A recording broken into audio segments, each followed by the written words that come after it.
Ambience.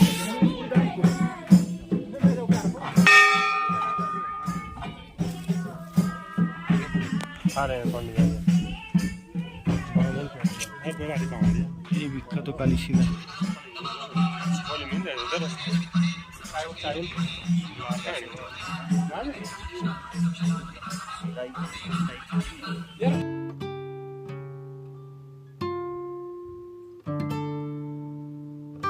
আজকের গল্পটা অনেকটা কলম্বাসের সেই ইন্ডিয়া আবিষ্কারের মতো। না, আমরা নতুন কিছু আবিষ্কার না করলেও একটা নতুন অফবিট ট্রেকিং রুটকে এক্সপ্লোর করেছিলাম। কিভাবে? চলুন গল্পটা শুরু করা যাক।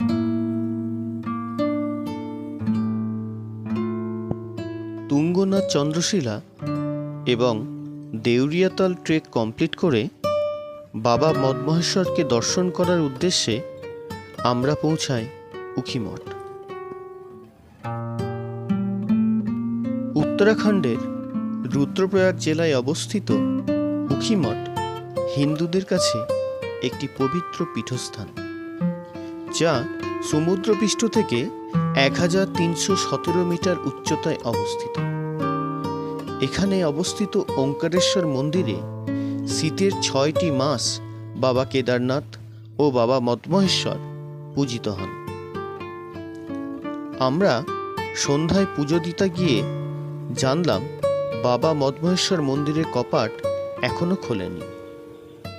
অগত্যা আমাদের বিকল্প পরিকল্পনা ভাবতে শুরু করলাম এবং জানতে পারলাম কালীশিলা শক্তিপীঠের কথা। ব্যাস, পরদিন বেরিয়ে পড়লাম কালীশিলার উদ্দেশ্যে। কালীশিলা যেতে হলে আপনাকে উখিমঠ মনসুনা রোড ধরে পৌঁছাতে হবে রোনেক। এই পুরো রাস্তাটাই এতটাই নিরিবিলি এবং আনটাচড যে পথে মাঝে মাঝে আপনাকে দাঁড়াতেই হবে প্রাকৃতিক সৌন্দর্যকে উপভোগ করার জন্য। যেমনটা আমরাও দাঁড়ালাম এই সুন্দর একটা স্পটকে দেখে।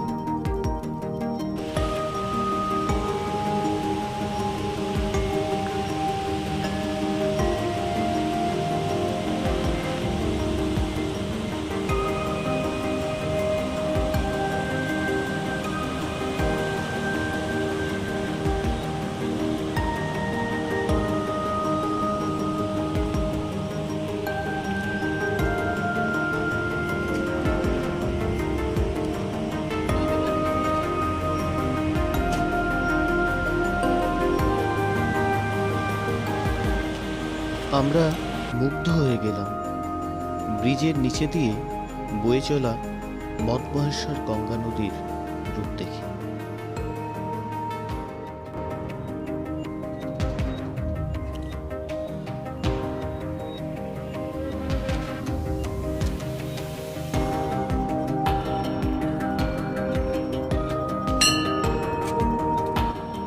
রনেক থেকে কালীশিলার দূরত্ব প্রায় 5 কিলোমিটার, যা শুরু থেকেই খাড়া চড়াই পথ। আজকের এই ট্রেকিংয়ে আমাদের সঙ্গে পেয়েছিলাম 2 50 ট্রেকারকে এবং সবাই মিলে পাড়ি দিয়েছিলাম কালীশিলার উদ্দেশ্যে। আমরা এখন হেঁটে চলেছি কালীশিলার পথে। উখিমঠ থেকে খানিকটা এগিয়ে এসে এই ট্রেক কালীশিলা ওঠার মুখে এই একটা ভ্যালি দেখতে পেয়েছি। মধ্যিখান থেকে মধুগঙ্গা বয়ে যাচ্ছে, আর দূরে ঠিক সামনে কেদারনাথ ডোম, কেদারনাথ রেঞ্জ। অসাধারণ ভিউ, সুন্দর চারিদিকটা, অসাধারণ পরিবেশ।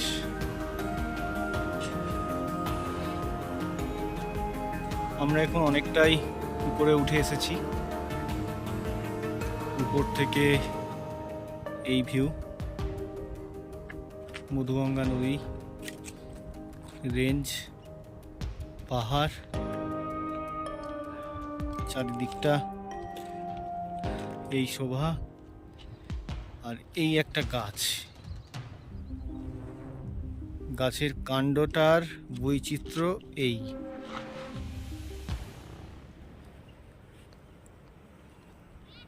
এই গাছটাকে বলা হয় চিরকা।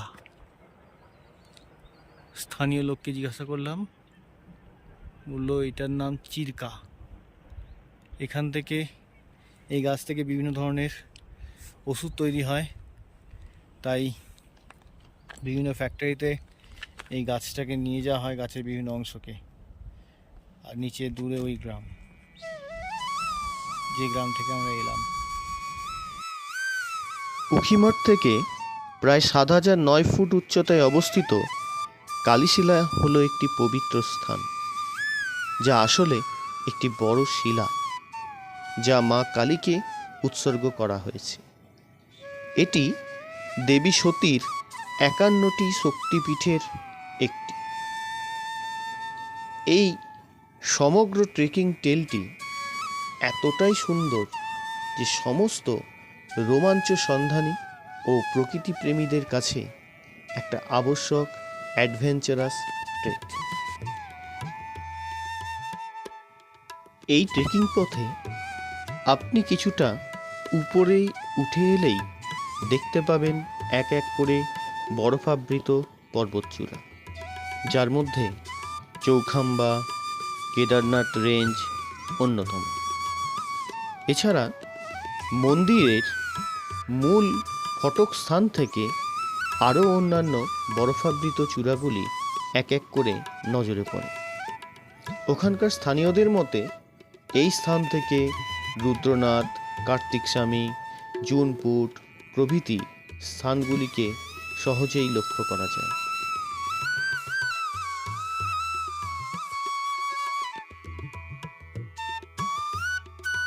এবার আসি কখন যাবেন। কালীশিলা ট্রেকিংয়ের সেরা সময় মার্চ থেকে জুন অথবা সেপ্টেম্বর থেকে নভেম্বর। এই মাসগুলিতে আবহাওয়া মনোরম থাকে এবং আকাশ পরিচ্ছন্ন থাকে, তাই হিমালয়ের চূড়াগুলির অত্যাশ্চর্য দৃশ্য আপনার সহজেই দেখতে পাবেন। এমনই একটা জায়গায় আছি, হয়তো কোনো বর্ণনা দেয়া মানে শব্দ দূষণ করা হবে।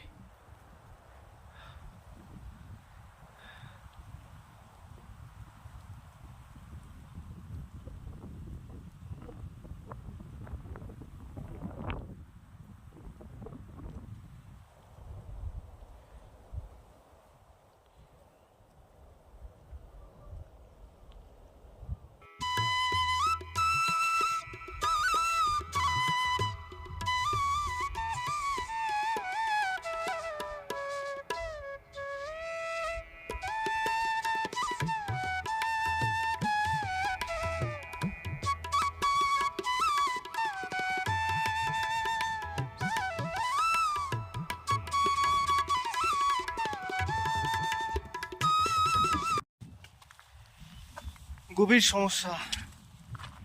আমরা মোটামুটি 2 ঘন্টা ট্রেক করছি। আমাদের কাছে ইনফরমেশন ছিল 4 কিলোমিটার হবে, 4 কিলোমিটার মধ্যে ট্রেকটা কমপ্লিট হয়ে যাবে। কিন্তু যারা পুজো দিয়ে নামছে তাদেরকে জিজ্ঞাসা করলাম এখনো কতখানি, বলছে যতক্ষণ এসেছেন ততক্ষণটাই লাগবে। তার মানে এখনো 2 ঘন্টা। এই ট্রেকটা সবাই করে না, হয়তো অনেকে জানেও না। স্থানীয় লোকেরাই এই টেম্পলে আসে। আমরাও সেই রকমই একটা ইনফরমেশন পেয়ে আসছি, না হলে হয়তো এই পুরো সিনারিটাই মিস হয়ে যেত। দুর্দান্ত। বরফ নেই, কিন্তু আছে মধুগঙ্গা নদী, পাইন আর অসাধারণ উপত্যকার দৃশ্য। ব্যাস, এতেই এই ট্রেকের সৌন্দর্য অসাধারণ। দেখা যাক কখন পৌঁছাই। পৌঁছে যাওয়ার পর আবার একটা ভিডিও করবো। ততক্ষণ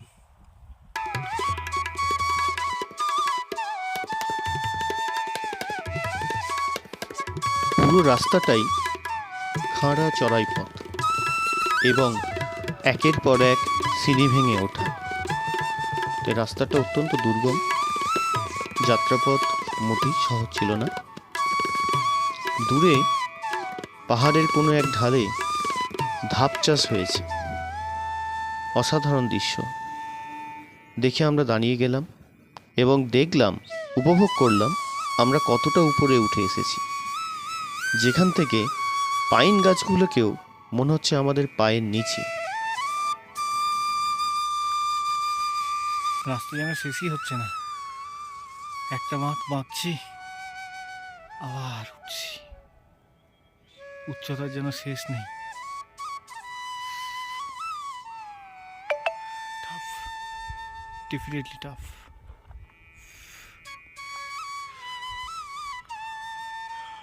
টাফ ট্রেক। এখন আমাদের সেই উপরে যেতে হবে। প্রচন্ড tired, tough, very tough trek.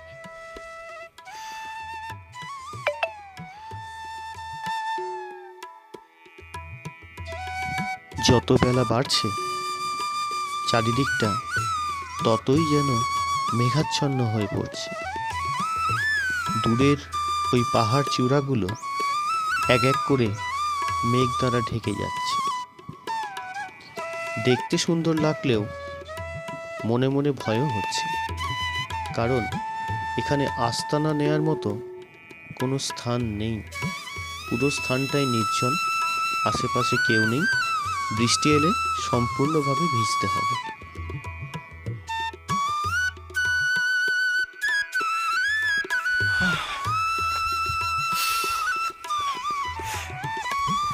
অনেক কষ্ট করে। হ্যাঁ, কাকিমা আমাদের জাস্ট পিছনেই আছে। হ্যাঁ হ্যাঁ, আমরা তো একসাথেই আসছি। হ্যাঁ, এই পথে আমাদের জাস্ট পিছনেই আছে। আসছে আসছে, কাকিমা খুব আস্তে আস্তে হাঁটছে। কি আসতে হচ্ছে, একদিন কাউকে না পৌঁছে গেলে জানতে পারা যাবে। ঠিক, আমি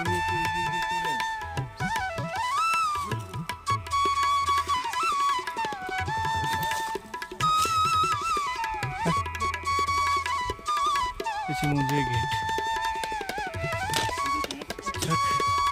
জুতো খুলে প্রবেশ করা যায় মন্দিরে।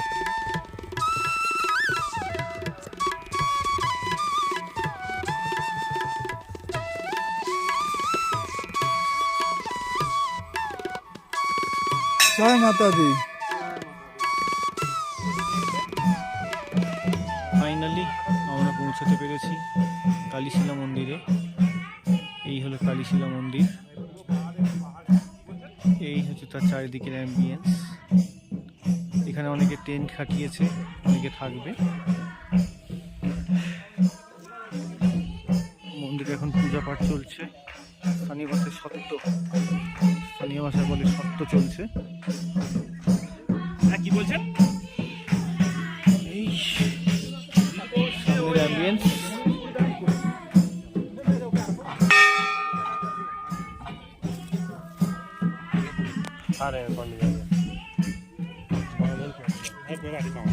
এই বিখ্যাত কালীশিলা।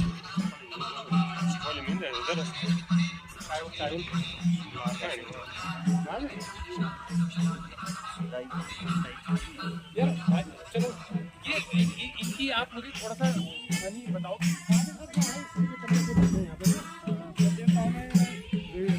आतंक ज्यादा हो गया था। देवताओं ने आराधना की थी, तब भगवती ने बोला था कि मैं उस स्थान पे आऊँ, वहाँ से उस दैत्यों का संहार करूँगा। फिर ये कालीशिला नाम पड़ा था, यहाँ पे कन्या के रूप में पूजा जाता है इसको। फिर काली ने यहाँ से 64 कालियाँ यहीं से उत्पत्ति हुई इस शिला से। 64 कालें, 64 कलाएं और 64 जगह फैल गई थी। हाँ। क्योंकि यहाँ से तब उसने छलांग लगाई थी, पैर का निशान है वहाँ पे। कहाँ पर? यहाँ पे दिख जाएगा? पैर का निशान है। वहाँ से छलांग लगाई काली मठ में, तब सुमन निगम का वहाँ बच गया था। फिर उस कुंड में वहाँ अंदर ध्यान हो गई थी, उस कुंड में।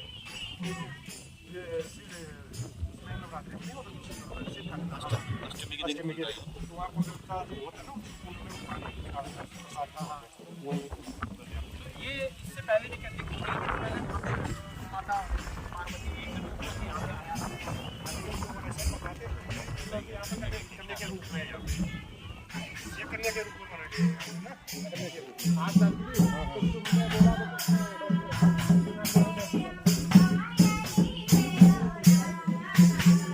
ছোট্ট একটা কাহিনী শুনতে পেলাম। কাহিনী মতে বলছে, যখন অসুরের উৎপাত অনেক বেড়ে গিয়েছিল তখন ভগবানেরা মাতার শরণাপন্ন হন এবং মাতা তখন কুমারী অবতারে ওই শিলাতে অবতীর্ণ হন। মায়ের সেই পায়ের ছাপ এখনো পর্যন্ত ওখানে আছে। তারপর এখান থেকেই তিনি সুন্দর সুন্দর নিধন করেন।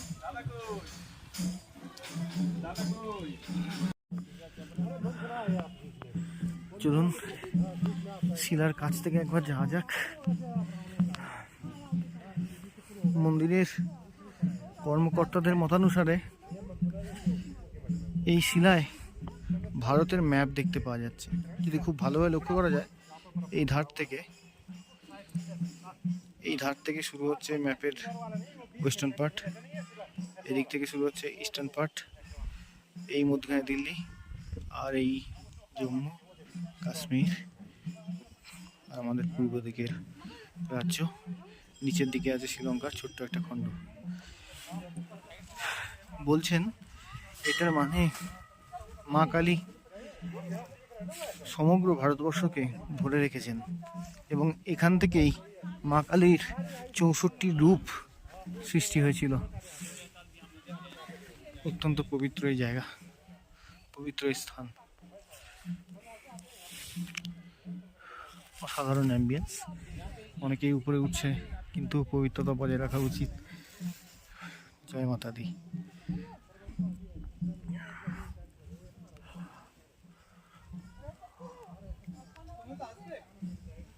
না, ও শিলার উপরে উঠবো না, শিলার উপরে উঠবো না। প্রতিটি মুহূর্ত চিরস্মরণীয় হয়ে থাকার মতো, কারণ এটি উত্তরাখণ্ডের সবচেয়ে অস্পৃশ্য এবং অনাবিষ্কৃত অংশগুলির মধ্য দিয়ে যায়। তবে এটি একটি চ্যালেঞ্জিং ট্রেকও বটে, তাই মানসিক দৃঢ়তা ও শারীরিক সহনশীলতার একান্ত প্রয়োজন।